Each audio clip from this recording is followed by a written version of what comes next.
Hey, what is up, anatomy super homies? I'm Dr. Blake Martin from drblake.ca, here with another anatomy quick bit. Tonight, the ankle, articulation of myth, lore, and legend.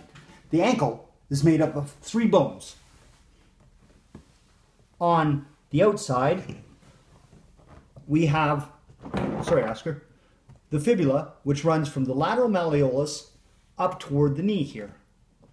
We also have on the medial side the tibia, which we call the shin bone sometimes, and not the heel, but a different bone in between the heel, the calcaneus, and the tibia called the talus.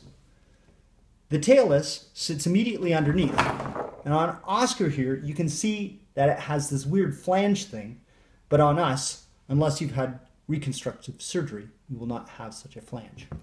The action of the articulation of the ankle is formed by the fibula coming together with the tibia and forming this particular shape called a mortise, into which the talus fits perfectly.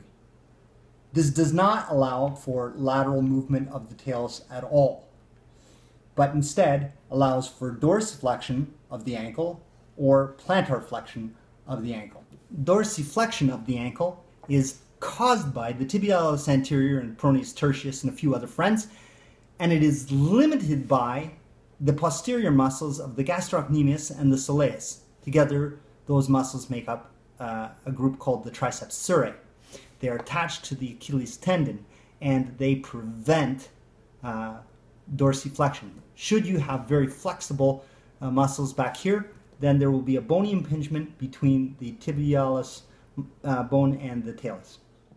Plantar flexion of the ankle, when you plant your toes into the earth, is caused by the gastrocnemius and soleus muscles pulling on the Achilles tendon, which pulls on the calcaneus, which then in turn rocks the talus forward into the plantar flexed position of the ankle. Plantar flexion is inhibited anteriorly by the tibialis anterior muscle, as well as other intrinsic muscles of the foot and lower leg, and sometimes by the connective tissue that runs underneath the skin and over top of the muscles called the fascia. Posteriorly, however, there's also a skeletal cause for impingement and a prevention of full plantar flexion, and this is a little process on the talus called the stata process, and it can sometimes separate and become its own little nation state called the os trigonum. And this is a real drag for ballerinas because it prevents them from going on point.